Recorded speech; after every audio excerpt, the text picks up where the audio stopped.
Terima kasih telah mengklik video ini dan inilah selayang beasiswa unggulan. Video ini akan dimulai sesaat setelah Anda bernapas. Udah? Yuk sama-sama sekali lagi. Kita mulai ya.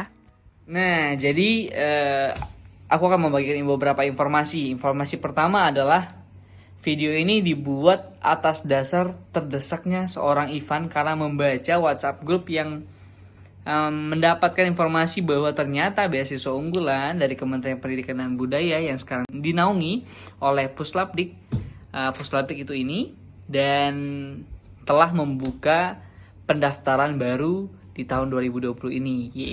Jadi pendaftaran dari beasiswa unggulan ini dapat kalian baca di sini itu sejak tanggal tanggal 21 September hingga tanggal 3 Oktober. Jadi sebenarnya video ini harusnya dibuat sekitar 3 hari yang lalu, sekitar tanggal 20-an. Tapi ternyata tertunda dan aku merasa bahwa urgensi dari pembuatan video ini adalah cukup penting karena ini merupakan sesuatu yang krusial. Harusnya ini bersifat informatif dan mungkin kalian kalau misalnya mau skip video ini tidak apa-apa hingga nanti aku mau berikan beberapa tips and trick dari informasi tentang beasiswa unggulan ini. Jadi pendaftaran program beasiswa unggulan ini kembali dibuka dari tanggal 21 September kemarin hingga tanggal 3 Oktober. Jadi kalian harus memiliki pola pikir untuk mempersiapkan diri, mempersiapkan berkas-berkas yang nanti aku akan jelaskan juga. Namun sebelum kita mulai dari situ, alangkah lebih baiknya kita mengetahui bahwa beasiswa unggulan itu apa sih? Beasiswa unggulan ini sebenarnya dikelola oleh Puslapdik, itu bagian dari Kementerian Pendidikan dan Kebudayaan. Kalau dulu pas aku penerima dari batch 2 tahun 2018. Jadi beasiswa unggulan ini dulu dinaungi langsung oleh apa ya namanya aku lupa juga. Inti dari badan beasiswa unggulan dia dari Kementerian Pendidikan dan Kebudayaan. Dan ini bersifat yang untuk masyarakat berprestasi dan juga pegawai dari kementerian sendiri. Nah, jadi beasiswa unggulan berarti diunggulkan nih. Ada sesuatu poin yang bisa kita jadikan sesuatu labrakan buat mereka supaya ayo dong pilih saya, pilih aku dong gitu loh. Jadi sebagai masyarakat berprestasi. Namun setahun kemarin itu terbuka untuk jalur program 3T, itu untuk yang daerah tertinggal. Namun untuk tahun ini di informasinya dia memiliki tiga pembagian, ada masyarakat berprestasi, pegawai kementerian, dan non-degree. Nah, mungkin informasi lebih lanjutnya dicek aja di website yang nanti aku juga bagikan pada linknya. Nah, kemudian kalau misalnya berprestasi di tingkat apa? Pertanyaannya, berprestasi di tingkat kabupaten, tingkat nasional, bahkan tingkat internasional, kalian bisa sertakan pada syarat ketentuan pada saat registrasi. Nah, karena pendaftaran sudah dibuka dan akan ditutup dalam waktu segera 2 minggu, tidak ada perpanjangan, tidak ada second wave-nya. Kalau tidak sekarang ya nunggu beberapa bulan lagi untuk yang batch keduanya. Nah, sekarang nanti aku bagikan juga link dari Puslapdik itu. Biasa di fanpage-nya maksudnya di page di Puslapdik. Di Facebook maksudnya. Nah, daftar segera, nanti aku share di link di bawah. Kemudian jadi beasiswa ini memiliki 2 batch, ada batch 1, batch 2. Kemudian dalam seleksi per batchnya itu memiliki 2 tahapan. Tahap pertama yaitu seleksi berkas. Berkas itu nanti aku akan bagikan di waktu berikutnya. Kemudian yang kedua, tahap kedua yaitu setelah menyelesaikan dari tahap 1 dan kalian semua dinyatakan lulus, maka kita akan masuk ke tahap kedua yaitu interview. Kemudian pertanyaannya, apa sih fasilitas? Mungkin teman-teman Bapak Ibu sekalian yang menonton video ini ingin tahu kira-kira apa sih fasilitas yang didapat dari beasiswa unggulan dari kementerian loh gitu loh ya. Jadi secara umum ada 3. Yang pertama, kita mendapatkan fasilitas berupa pembiayaan dari biaya perkuliahan kita per semester itu sampai sarjana. Tapi di dalam persyaratan itu terlampir bahwa maksimal semester 2 untuk mendaftar. Artinya kalau misalnya semester 2 kita mendaftar, kita akan selesai kuliah dalam waktu 7 sampai 8 semester. Artinya dalam waktu 6 bulan deh, kita anggap rata 6 bulan untuk mendapatkan biaya perkuliahan dari Kementerian Pendidikan dan Kebudayaan ini nih.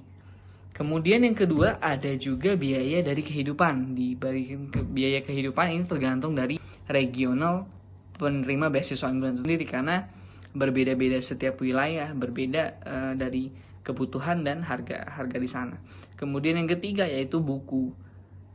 Buku ini diberikan per tahun, dan kalau misalnya tadi yang biaya hidup diberikan per bulan, tapi sebenarnya semua itu terakumulasi ke dalam satu biaya yang cair satu kaligus. Maksudnya contohnya dalam semester kita cair, maksudnya untuk satu semester, kadang ada yang untuk 2 semester satu kaligus untuk ketiga komponen biaya tadi. Ada biaya UKT-nya, ada biaya hidupnya, dan juga ada biaya bukunya. Kemudian selain dari yang fasilitas 3 tadi, sebenarnya ada tambahan fasilitas lain. Contohnya dalam setiap regional penerima beasiswa unggulan itu memiliki paguyuban ya untuk menghimpun dari penerima itu. Nanti di dalam penerima itu dapat juga melakukan program sosial, bisa melakukan pengabdian, bisa dapat membantu yang lain untuk sharing kepada yang lain. Kemudian juga di situ kita dapat menambah relasi, serta biasanya juga kita tidak dilepaskan begitu aja, kita juga dilakukan bimbingan teknis setiap kalau aku setahun dalam aku penerimaan dalam 2 tahun ini aku telah mendapatkan bimbingan teknis selama 2 kali. Itu menyampaikan kendala, menyampaikan apa sih kebutuhannya gitu loh, apa yang kurang sih, kok saya ada masalah, salahnya apa sih gitu ya. Kita masuk ke video berikutnya yaitu persyaratan umum. Aku akan bagikan juga di layar video ini. Aku bacakan ya. Kelengkapan berkas beasiswa untuk seleksi tahap 1. Ini pertama ada kartu tanda penduduk, kemudian ada kartu tanda mahasiswa. Ini jika mahasiswa tersebut telah memulai perkuliahannya. Namun kalau misalnya belum ada KTM, kartu tanda mahasiswa, apa ya? Ya, kan ini kan khusus ongoing atau khusus untuk yang sedang menjalani. Namun persyaratan berikutnya yang memastikan yaitu LOE unconditional. Ini juga untuk ongoing. Kalau misalnya ongoing kita memakai surat tanda aktif kuliah, ini biasa diminta di bidang kemahasiswaan.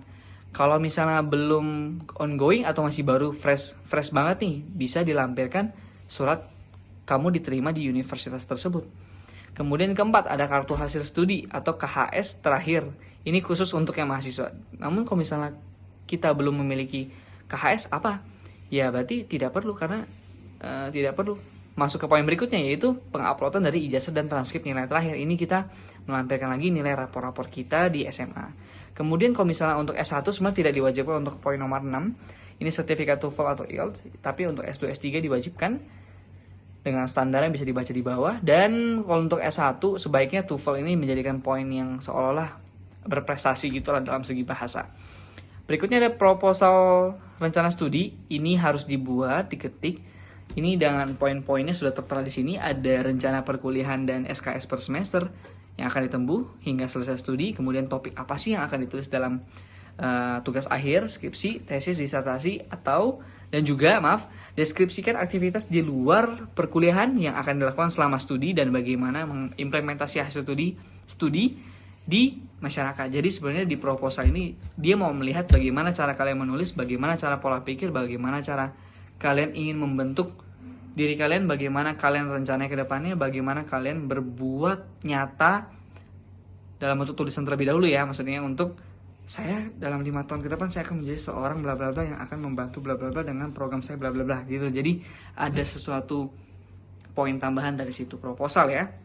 Jadi nanti viewers dari sananya, dari para juri penerima itu akan menyeleksi dari berkas-berkas kita apakah kiranya layak ya, berprestasi tidak ya, memiliki daya saing yang cukup tidak ya, seperti itu ya. Kemudian ditambah surat rekomendasi dari sivitas akademik atau institusi terkait, bisa dari dosen pembimbing, bisa dari dosen yang terkenal, bisa dari dosen yang memiliki nilai yang lebih, maksudnya yang lebih Anda dekati, lebih Anda sanjungi, lebih Anda kenal deh pokoknya, yang mungkin mengenal Anda juga, yang bisa memberi feedback kalian.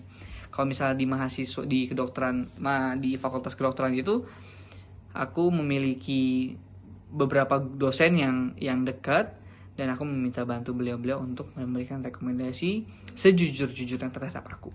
Kemudian ada sertifikat prestasi, ini harus dilampirkan seluruhnya yang kalian anggap itu bernilai buat pendaftaran ini. Minimal tingkat kabupaten, entah itu sifatnya lomba olahraga, lomba tinju, kemudian lomba apapun yang basicnya lomba dan mendapatkan penghargaan, sebaiknya diupload. Apalagi yang memiliki pertukaran pelajar, kemudian lomba sampai dapat medali emas segala macam, itu silakan diupload karena itu memberikan nilai positif buat mereka dan buat kalian. Tetapi saya tidak punya sertifikat, saya tidak punya ini, saya boleh daftar nggak? Boleh. Kalian harus mencoba untuk mendapatkan sesuatu yang mungkin tidak terbayangkan buat kalian, dan inilah waktunya kalian mencoba. Namun kalau misalnya ternyata gagal di tahap ini, nggak apa-apa, kita masuk ke batch kedua. Dalam waktu batch 1 ke batch 2, kumpulkan sertifikat sebanyak-banyaknya, jangan lupa itu. Kemudian yang 11, kita harus menulis esai, dan judulnya dari judul esai ini selalu seperti ini ya.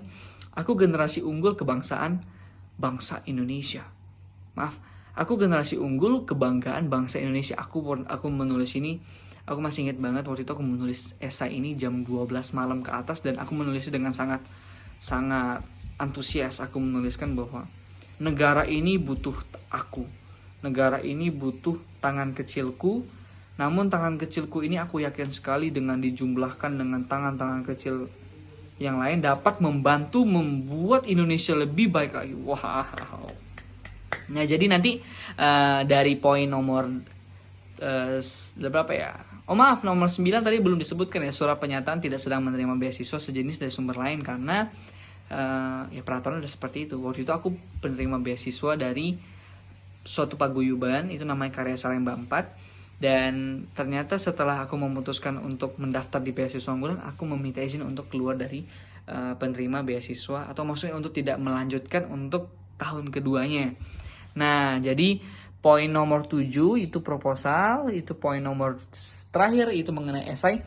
Sebenarnya aku pernah berbagi kepada teman-teman untuk proposal dan esai itu sendiri, untuk membantu sekiranya mendapat gambaran kira-kira untuk membuat proposal dan esai itu seperti apa sih, biar ada gambaran. Karena waktu itu juga aku merasa bahwa minimnya informasi membuat aku menjadi seorang yang ya sangat struggle waktu itu, sangat lelah, sangat capek, dan sangat mendambakan seseorang memberikan informasi fun, poinnya A, B, C, selesaikan semuanya.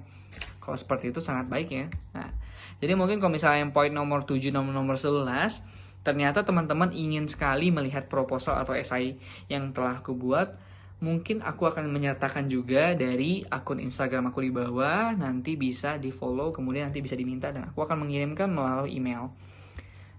Kemudian selain dari kelengkapan berkas, kita juga harus mematuhi dari persyaratan khusus. Yang pertama bisa dibaca di sini, memiliki usia paling tinggi 22 tahun karena di bawah semester 2 ya.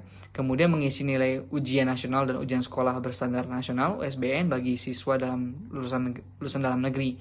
Waktu itu aku melampirkan dan nilaiku biasa aja. Ya 70, 60, 80 seperti itu. Kemudian yang ketiga, bagi mahasiswa pada jenjang pendidikan S1 sedang menempuh perkuliahan memiliki nilai IPK minimal 3,25. Dan mungkin banyak dari kita semua memiliki rata-rata seperti ini ya, dan tidak sulit lah untuk yang di awal-awal, fase awal ya. Melainkan kalau misalnya beda-beda lagi kalau misalnya kita udah fase ya semester 6, semester 7 ya, ini cukup berat. Karena ini semester 2, kalian sangat beruntung, kalian mendapatkan suatu bisa curi start lebih awal mungkin ya.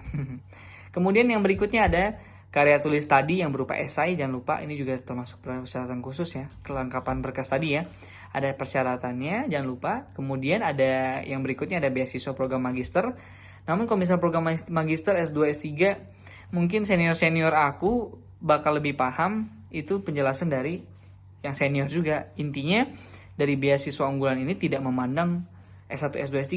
Kiri kanan aku waktu itu ya bisa S2, di depan aku bisa S3 yang mungkin udah punya anak, mungkin lagi ya meneruskan untuk doktoralnya. Kita dapat bergaul sama mereka, dan kita sama-sama posisinya mendapat status awardee atau penerima dari beasiswa unggulan, dan kita mendapat komponen yang sama, dapatkan UKT atau pembayaran uang kuliahnya, kemudian ada biaya hidupnya, serta ada dari biaya bukunya. Dan rata-rata ya bisa jadi di sarjana pembiayaannya lebih mahal daripada yang S2, S3.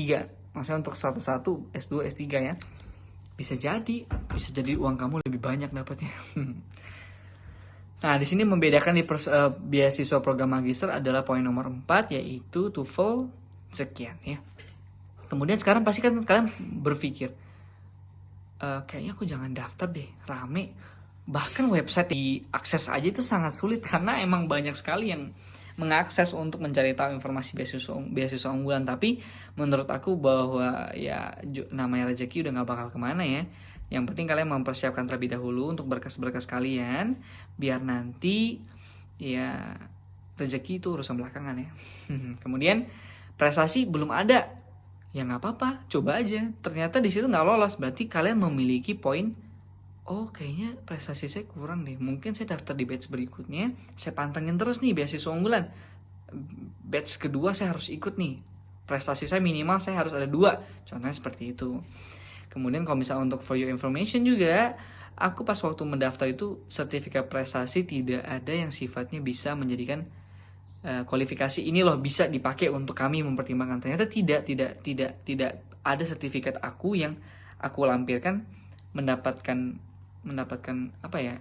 Ini bisa loh dipakai untuk nilai kamu, Van. Nggak bisa karena aku mencantumkan sertifikat kemahasiswaan yang keorganisasian, dan itu kayaknya tidak menjadikan poin karena pas tahap kedua, pas waktu interview aja, mana sertifikat kamu yang itu saya coba lihat ya, mana tingkat ini ternyata nggak ada. Oh ya udah, berarti sertifikatnya saya anggap nggak ada ya.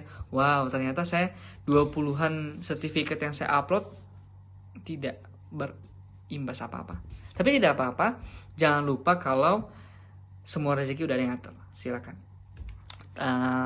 Kemudian sekarang waktunya tips and trick untuk, tapi aku menyimpulkan terlebih dahulu ya bahwa ternyata beasiswa unggulan itu dibuat oleh Kementerian Pendidikan dan Kebudayaan untuk memfasilitasi kita yang ingin mendapatkan beasiswa dan memiliki prestasi yang mumpuni untuk beasiswa ini.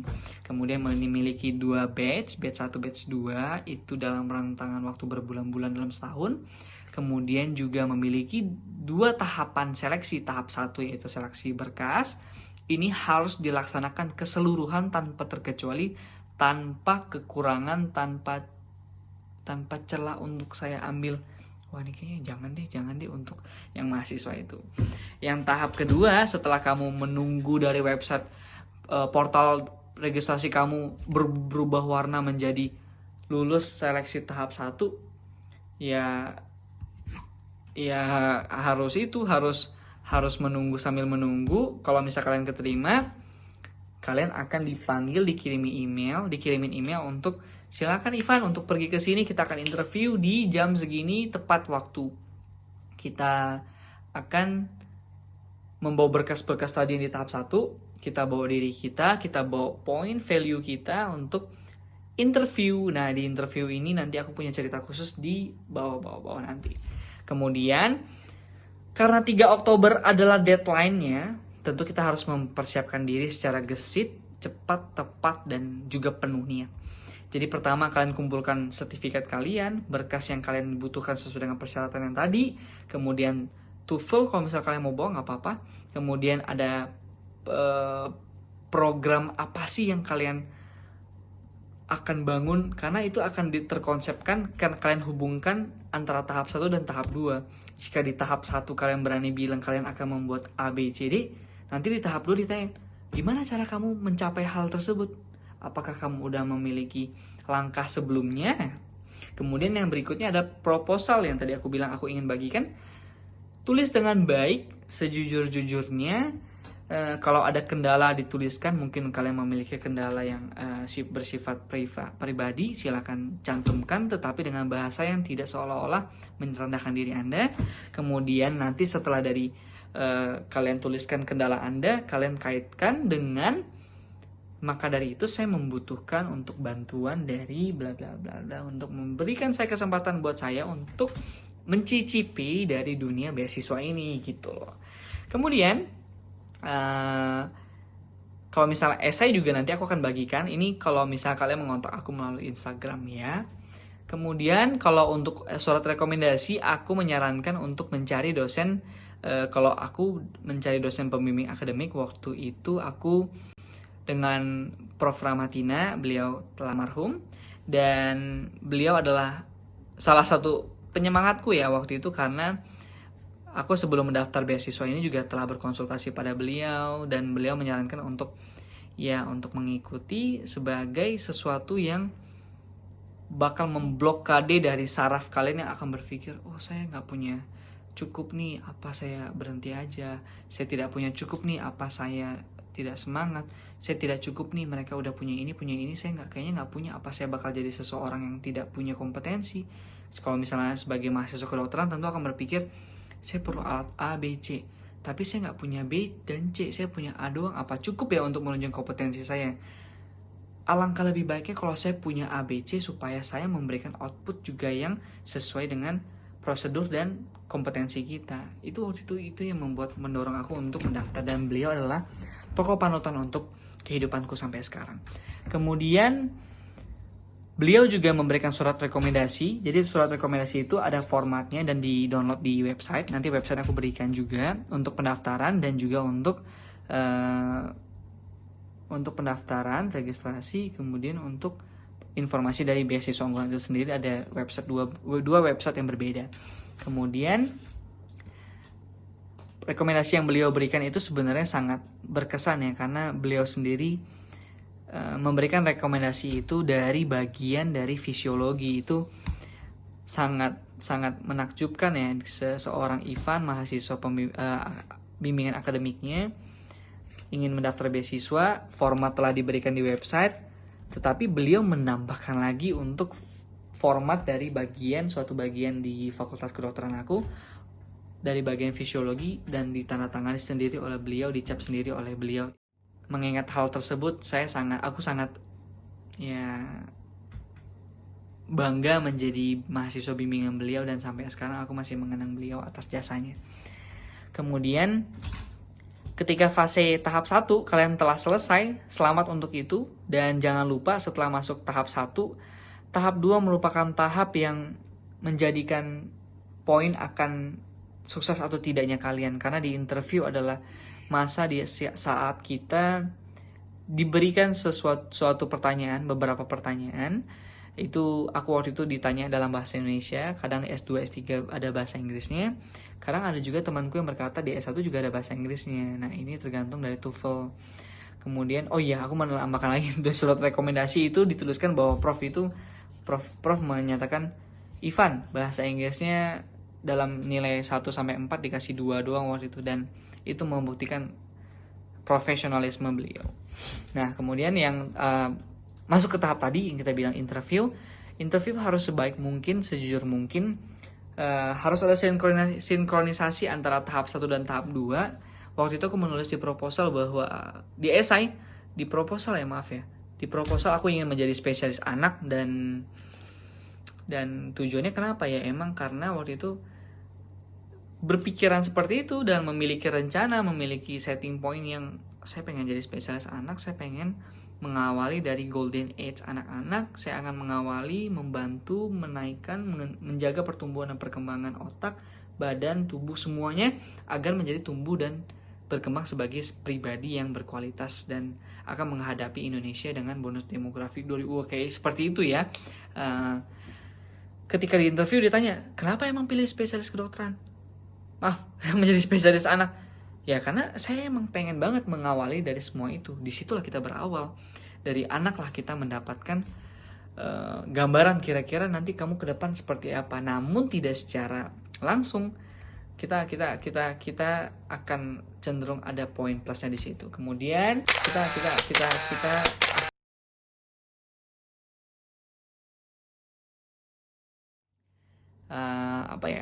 orang bilang banyak yang nggak keterima. Kenapa ya? Pertama, karena berkas kalian mungkin kurang lengkap, atau penulisan proposal esai kalian yang tidak sesuai dengan kualifikasi mereka. Kemudian sertifikat, cukup tidak sertifikatnya, ada atau tidak yang sesuai dengan kriteria mereka, yaitu sesuai dengan minimal kabupaten. Kemudian apa? Ada kontribusi kalian terhadap, maksudnya misalkan kalau misalnya sertifikat ada kontribusi real untuk Indonesia gitu loh, untuk membanggakan Indonesia. Ada tidak? Ya, yang berikutnya kenapa tidak diterima ya karena emang belum berkesempatan, karena mungkin banyak yang lebih butuh daripada kita-kita yang tidak keterima. Kemudian banyak keterima yang tahap 1, tahap 2 ya tergantung tahap 1 kalian serius untuk seleksi berkas atau tidak. Seleksi tahap 2 apakah kalian interview nervous sehingga tidak berkata-kata atau tidak gitu ya. Jadi video ini mungkin aku tutup dengan cerita. Jadi untuk informasi beasiswa unggulan aku akan share di atas, di link juga aku akan share. Dari registrasi pertama kita harusnya pokoknya lakuin alur pertama adalah registrasi. Aku akan arahkan sesuai dengan tahap nanti. Ada beasiswa unggulan, BU online beasiswa unggulan nanti aku share. Kemudian nanti setelah buat akun kita verifikasi email, kita akan mengupload semua berkas tahap 1 itu semua di BU online beasiswa unggulan. Nah, kalau misalnya teman-teman mau cek syarat ketentuan lagi, bisa dicek di beasiswa unggulan. Tapi tidak ada BU online-nya di tulisannya, nanti aku juga share. Kemudian, aku ingin cerita ya. Jadi aku akan tutup video ini dengan cerita. Takutnya videonya lama lagi. Nah, aku kan pengen bercerita bahwa ternyata beasiswa unggulan memberikan, give me a lot gitu loh. Banyak sekali yang telah diberikan. BU secara point of view dari seorang Ivan itu membantu Ivan menjadi seorang pribadi yang lebih menyadari bahwa ternyata rezeki itu emang milik kita, dan ada sesuatu yang sangat bermanfaat yang dapat membantu memfasilitasi kita untuk menjadi seseorang yang tidak takut lagi dengan permasalahan finansial. Kemudian sampai sekarang pun sejujurnya masih merasakan bahwa Tuhan itu baik ya sama kita, diberikan kita rezeki dan kita harus memanfaatkan itu dengan baik untuk menunjang kompetensi kita. Di proposal kita menuliskan bahwa kita butuh nih semua untuk menunjang kompetensi kita. Tapi dalam pelaksanaannya kita harus benar-benar melaksanakannya. Kita beli sesuai dengan yang kita ucapkan. Kita ingin jadi dokter yang kompetensi, cukup dong kita harus beli stetoskop, ya beli stetoskop. Beli buku, jangan dimainin beli apapun yang di luar dari konteks perkuliahan kalian. Namun kalau misalnya ada lebih ya mungkin silakan ya, tergantung kalian mengelola uang tersebut. Kemudian dalam proses pembuatan dalam seleksi ya, jujur sejujurnya merupakan sesuatu yang sangat bersifat tidak dapat terbayangkan, karena rezeki ini sangat terbilang sangat langka untuk seorang, untuk itu ya, untuk kita. Namun aku berharap dengan video ini kalian menyadari bahwa ternyata ada kesempatan buat kita untuk mencoba. Mungkin kalau misalnya belum rezeki di tahap 1, tahap 2 di batch 1, bisa masuk ke batch 2. Kemudian kalau misalnya ternyata masih belum masuk di beasiswa unggulan, mungkin beasiswa lain menunggu yang dari segi fasilitas mungkin melebihi dari beasiswa unggulan ini. Dan aku bercerita lagi, pas aku penulisan dari proposal dan esai, jujur aku memiliki pergumulan dan ya ada sedihnya deh. Aku menulis itu dengan sejujur-jujurnya, aku menulis itu dengan segenap hatiku, dan aku berharap dalam setiap penulisan itu ternyata membuka pemikiran dari pembaca supaya sekiranya tahu apa yang Ivan butuhkan pada waktu itu. Kemudian sertifikat juga dulu aku ingat banget, fasilitas yang aku miliki itu cuma HP ya. Jadi aku tidak tahu ternyata sebanyak itu yang diperlukan untuk apa ya saja sih yang harus diupload. Dan untungnya aku beberapa jam sebelum harusnya submit itu semuanya, aku membuka ternyata syaratnya A sampai Z nih.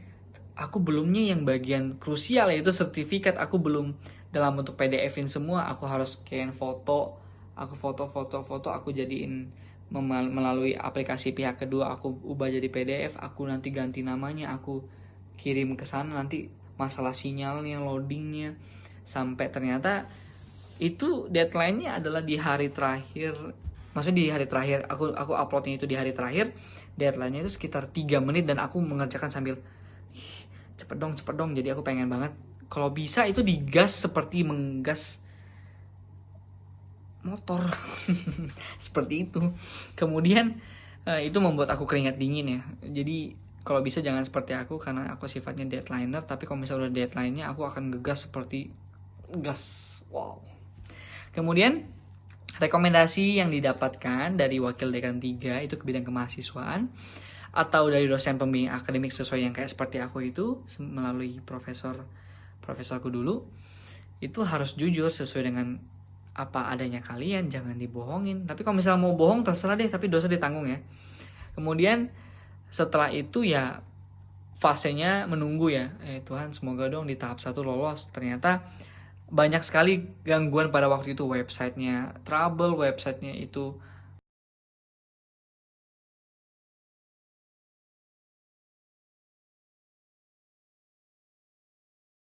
jadi setelah itu waktu itu nunggu banget, nunggu di tahap 1 nunggu hasil di tahap 1 itu seperti nunggu apa ya, nunggu anak lahiran kali ya. Jadi wow, ternyata sangat-sangat latihan jantung waktu itu. Dan puji Tuhannya di tahap 1 lulus, dan beberapa teman di Fakultas Kedokteran juga lulus di tahap 1. Kemudian masuk ke tahap kedua, itu kita diundang untuk interview. Wah, di dalam masa interview itu pertanyaannya secara umum sebenarnya ya, pertanyaan untung waktu itu mbaknya santai ya, jadi aku mau bawa suasana santai juga. Pertanyaannya, siapa namanya, kuliah di mana, kenapa pilih fakultas ini, kenapa pilih di universitas ini, kamu dari mana, kamu asli mana, kamu mau jadi dokter, ngapain jadi dokter. Nah, ketika udah mulai pertanyaan kenapa kamu pengen jadi dokter, ini udah mulai nih guys, sudah mulai mbaknya agak santai-santai, creepy gitu ya. Kenapa milih Andalas sih? Apa bagusnya Andalas gitu loh. Seolah-olah pertanyaan seperti itu ya. Aku jelaskan lah bahwa ternyata ya Andalas tempat yang jodoh aku gitu loh. Nggak bisa bohong, aku jujur aja. Jodohnya di sini. Aku daftar 3 universitas, dapatnya yang pilihan ketiga. Dan apa ya? Wah, itu dari sebelumnya juga udah ada permasalahan, rapiin baju lah, harus memiliki pulpen, semuanya lengkap deh. Kemudian ya pokoknya diusahakan kalian seniat mungkin pada waktu itu. Kemudian kita kembali lagi, aduh ini acakan banget ya. Pada saat interview ya ditanya, kamu pengen jadi apa sih ke depannya dalam 5 tahun? Aku jawab dong sejujur-jujurnya, aku pengen jadi spesialis anak nih. Aku pengen jadi dokter yang sifatnya membantu orang, sifatnya belajar, berorganisasi biar bisa memahami masyarakat, kemudian bisa juga membantu orang. Aku mau turun ke masyarakat nih dalam bentuk pengabdian, ibadah iya, bantuin orang iya, dapat pahala deh. Jadi bilangnya kayak gitu deh, jujur banget waktu itu. Dan ketika ditanya kenapa kamu bisa mau daftar BU, ya karena butuh. Dan kamu kalau misalnya dikasih beasiswa ini maunya diapain? Ya aku ceritain lagi, kemudian ditanya lagi, kamu udah ngapain aja selama kuliah? Aku bilang dong, aku tergabung di organisasi pengabdian masyarakat. Aku telah bersama teman-teman seorganisasi membuat pengabdian masyarakat waktu itu. Kemudian belajar bagaimana mengasah komunikasi di situ, bagaimana kita berinteraksi dengan masyarakat secara langsung sebagai tenaga medis, yang kan stigma orang kan mahasiswa kedokteran udah pinter nih, udah ngerti tentang obat-obatan, tentang kedokteran nih, tentang kesehatan. Jadi waktu itu ya seadanya seadanya mahasiswa kedokteran dalam segi medis waktu itu. Tapi ya itulah bentuk nyata kita sebagai mahasiswa. Itulah program beasiswa unggulan diciptakan untuk membantu kita melaksanakan tugas negara, yaitu bela negara kita, membantu masyarakat kita untuk sesuai dengan bidang keahlian kita. Nah, jadi ceritanya udah sangat panjang ya guys. Kemudian cerita tambahan deh yang terakhir. Itu cerita ya. Jadi mungkin ceritanya membosankan, tapi menurut aku pribadi yang aku dapatkan adalah sesuatu yang sangat baik, yang aku ingin juga kalian mendapatkan itu. Aku pengen sekali bahwa kalian bisa menikmati program beasiswa ini. Kalian semoga keterima, semoga kalian mendapatkan rezeki kalian sesuai dengan kapasitas kalian masing-masing, dan semoga video ini bermanfaat. Semoga video ini memberikan informasi kepada kalian mengenai beasiswa ini secara umum, karena kalian harus mencari informasi tambahan di link yang aku akan bagikan di deskripsi nanti. Dan pesan terakhir, cek BU online, daftar, silakan niatkan diri kalian, siapkan lengkap berkas kalian. Jangan lupa berdoa, jangan lupa meminta kepada Tuhan untuk memberikan rezeki sesuai dengan kebutuhan kalian, dan juga submit, jangan